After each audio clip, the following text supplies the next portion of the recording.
তেখেতকে কিন্তু গৌৰৱ গগৈ কেতিয়াও ডাঙৰ নহয় কাৰণ আমি এটা কথাই অসম তথা ভাৰতৰ সাংসদসকলক অনুৰোধ জনাইছো যে তেখেতক আমাৰ যি অসম কংগ্ৰেছৰ বৰ্তমানৰ কংগ্ৰেছৰ সভাপতি তথা যোৰহাট লোকসভাৰ সমষ্টিৰ সাংসদ গৌৰৱ গগৈ ডাঙৰীয়াক আমি ভাৰত তথা অসমৰ সাংসদসকলক এটা অনুৰোধ জনাব বিচাৰিছো যে ৰাষ্ট্ৰ বিৰোধী বঁটাটো এবাৰ তেখেতক দি দিব লাগে কাৰণ আমি দেখিবলৈ পাইছো যে আমাৰ শত্ৰু ৰাষ্ট্ৰ যি পাকিস্তানত তেওঁৰ দিনে ৰাতিয়ে তেখেতৰ নিউজ বাজিছে কাৰণ কোনো এজন সাংসদে কৰি দেখুৱাব নোৱাৰা কাম এটা আমাৰ কংগ্ৰেছৰ গৌৰৱ গগৈয়ে কৰি দেখুৱালে লাজৰ বিষয়ে সিদিনা আমি দেখা পালো যে সাংসদত আজি তাত গৃহমন্ত্ৰী আছে বৈদেশিক মন্ত্ৰী আছে সকলোৱে বাৰে কৈ থকা পিছতো তেখেতে আকৌ প্ৰশ্ন উত্থাপন কৰিছে যে কেইখন যুদ্ধ বিমান ধ্বংস হল কিমান সামৰিক ঘাটি ধ্বংস হল কিমান ক্ষতি হল গতিকে এইটো তেখেতে বুজাব বিচাৰিছে যে তেখেতে পাকিস্তানক এইটো মেছেজ দিব বিচাৰিছে এইটো তেখেতে প্ৰশ্ন সোধা নাই আমি যি দেখিছো যে তেখেতে পাকিস্তানক এইটো মেছেজ দিব বিচাৰিছে যে যিটো আমাৰ নিজৰ আমাৰ ভাৰতৰ ভিতৰত থকা এটা মেছেজ সেই মেছেজটো তেখেতে পাকিস্তানক দিব বিচাৰিছে সেই প্ৰশ্নটো সুধি পেলাই আমাৰ তেনেকুৱা অনুভৱ হৈছে আৰু বাৰে আমি আগতো আমি সংবাদ মেল দিছিলো যে গৌৰৱ গগৈ পাকিস্তানী এজেণ্ট বাৰে আমাৰ সন্মানীয় মুখ্যমন্ত্ৰী ডাঙৰীয়াই কৈ আহিছিল কিন্তু আমি তেখেতক স্থিতি স্পষ্ট কৰিব বাবে আমি তেখেতক আহ্বান জনাইছিলো আৰু তেখেতে সেই মৰ্মে তাৰ পিছদিনাখনি স্থিতি স্পষ্ট কৰিছিলে যে মই কিছু বছৰ আগতে গৈছিলো কিন্তু সিদিনা দেখিলো আমাৰ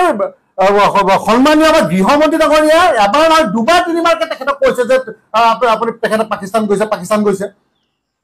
গতিকে প্ৰমাণিত কৰি দিছে গৃহ বিভাগে যেতিয়া কৈ দিলে কথা যে তেখেতে পাকিস্তান গৈ আছে গতিকে এতিয়া চিধা কথা তেখেতৰ ওপৰত একশ্যন ল'ব লাগে তেখেতৰ ওপৰত কেছ ৰুজু হ'ব লাগে চিধা কথা আজিও তেখেতে মানে অন্তৰাত্মাই অসম তথা ভাৰতখনক তেখেতে অন্তৰাত্মাত ল'ব পৰা নাই নেকি কিন্তু গৌৰৱ গগৈ ডাঙৰীয়াই এটা কথা ক'ব বিচাৰিছো যে আকৌ এবাৰ ক'ব বিচাৰিছো যে গৌৰৱ গগৈৰ পাছত কিন্তু দেশ আগত কিন্তু চিধা কথা গতিকে বাৰে তেখেতে ইমান প্ৰেম প্ৰীতিৰে পাকিস্তানৰ লগত তেখেতৰ নিউজ বাজি গ'ল তাত গোটেইকেইটা চেনেলত নোহোৱা নুবুজা এটা কাণ্ড গতিকে তেখেতে যদি সঁচাকে যদি অসম তথা ভাৰতক ভাল পালেহেঁতেন সিদিনাও আমি দেখিলো যে ৰাহুল গান্ধী আহিছে আৰু আহি পেলাই তাতে কৈছে যে আজি আমাৰ যিসকল উচ্ছেদ চলাই আছে যিবোৰ অবৈধ বাংলাদেশী মিয়া উচ্ছেদ কৰি আছে লাখ হেক্টৰ ভূমি এখন চৰকাৰৰ দিনত আজি মিয়াসকলে লৈ আছিলে কিন্তু আমাৰ এই অসম চৰকাৰে উচ্ছেদ কৰিছে আৰু তেওঁলোকে আহি পেলাই কি কৰিছে যে আমি কংগ্ৰেছ চৰকাৰ অহাৰ লগে লগে আপোনালোকক পুনৰ সংস্থাপন দিম পুৰণ মাতি দিম লাজ লগা নাই আপোনালোকক আহি পেলাই কথা ক'বলৈ গোটেই অসমে সমৰ্থন জনাইছে যে মিয়া বাংলাদেশীসকলকে খেদিব লাগে বিতৰণ কৰিব লাগে উচ্ছেদ কৰিব লাগে আৰু তাৰে এগেইনষ্টত আপোনালোকে কি কৈছে যে মাতি দিব ভোটৰ লালসাত গতিকে গৌৰৱ গগৈ ডাঙৰীয়াই যি 2026 চনৰ যি আশা দেখিছিল যি কংগ্ৰেছ চৰকাৰে তেখেতক লৈ আশা দেখিছিল চব জিৰ' আলুগুটি আমি আজি কৈছো লিখি ৰাখক আজিৰ ডেটত লিখি ৰাখক যদি কংগ্ৰেছ চৰকাৰ 2026 চনত আহে মই সংগঠনৰ পদত্যাগ কৰি দিম গতিকে পাকিস্তানী এজেণ্ট এজনক কি ধৰণৰ অসম তথা ভাৰতবাসীয়ে তেতিয়া আদৰি ল'ব গতিকে তেখেতৰ আজিলৈকে আধাংগিনী তাত NGO বোলে চলাই আছে তাৰ দৰমহা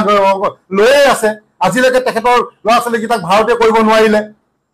গতিকে কিমান এটা লাজৰ বিষয় গৌৰৱ গগৈ ডাঙৰীয়া আপোনাক আমি অনুৰোধ জনাইছো আপোনালোকৰ যোগেদি আমি অনুৰোধ জনাইছো যে আপুনি পাকিস্তান প্ৰেম প্ৰীতি এৰক সঁচাকে যদি অন্তৰাত্মাই ভাৰত তথা অসমক যদি ভাল পায় আপুনি পাকিস্তান প্ৰেম কৰাৰ এই প্ৰেমৰ লীলা এৰক নহ'লে কিন্তু ভয়াৱহৰ সন্মুখীন হ'বলৈ অসমীয়া যুৱ অঞ্চলৰ সন্মুখীন হ'বলৈ সাজু হওক আপুনি ভয়াৱহৰ ৰূপত আপুনি সাজু হৈ থাকক যে ভয়াৱহৰ ৰূপত আমাৰ অসমীয়া যুৱ মঞ্চৰ সন্মুখীন হ'বলৈ আপুনি সাজু থাকক চিধা কথা স্পষ্ট কথা মিয়া প্ৰেমী ওলাব আপুনি পাকিস্তানী প্ৰেমী ওলাব আপুনি লাজ লগা নাই আপোনাৰ কংগ্ৰেছ এজন সভাপতি হৈ পেলাই যোৰহাটৰ সংসদ বুলি ক'বলৈ আমি আপোনাক লাজ লাগিছে আজি বাৰে আপুনি এই পাকিস্তানীৰ লগত আপুনি হাও খাই পৰি আছে গতিকে আপুনি স্থিতি স্পষ্ট কৰক, চিধা কথা কৈ দিছোঁ। আপুনি স্থিতি স্পষ্ট কৰক, নহ'লে আমি ভাৰত চৰকাৰ তথা অসম চৰকাৰক আমি আহ্বান জনাইছোঁ যে এইজন গৌৰৱ গগৈৰ ওপৰত বিহিত ব্যৱস্থা লওক, এইজন গৌৰৱ গগৈৰ ওপৰত বিহিত ব্যৱস্থা লওক। চিধা কথা, স্পষ্ট কথা, তেওঁ গোটেই পৰিবাৰৰ ওপৰত বিহিত ব্যৱস্থা লওক, চিধা কথা, স্পষ্ট কথা। আৰু এটা কথা, কিমান লাজৰ বিষয়, কিমান লাজৰ কথা যে তেওঁৰ আধাংগিনী তথা তেওঁৰ যি সন্তান আছে এতিয়ালৈকে কিন্তু ভাৰতৰ নাগৰিকত্ব দিয়া নাই। তাতকে নিৰ্লজ্জ কাণ্ড আছে। মুখ্যমন্ত্ৰী হোৱাৰ সপোন দেখে আৰু নিজৰ ল'ৰা ছোৱালী তেখেতৰ ভাৰতৰ নাগৰিকত্ব নাই, তেখেতৰ ৱাইফৰ নাই, তেখেতে তেওঁ ৱাইফে পাকিস্তানত দৰমহা খাই আছে। কিমান লাজৰ বিষয়। ধিক্কাৰ জনাইছোঁ আপোনাক, ধিক্কাৰ জনাইছোঁ গৌৰৱ গগৈ ডাঙৰীয়া, ধিক্কাৰ জনাইছোঁ, ধিক্কাৰ জনাইছোঁ, ধিক্কাৰ জনাইছোঁ। জয় ভাৰত।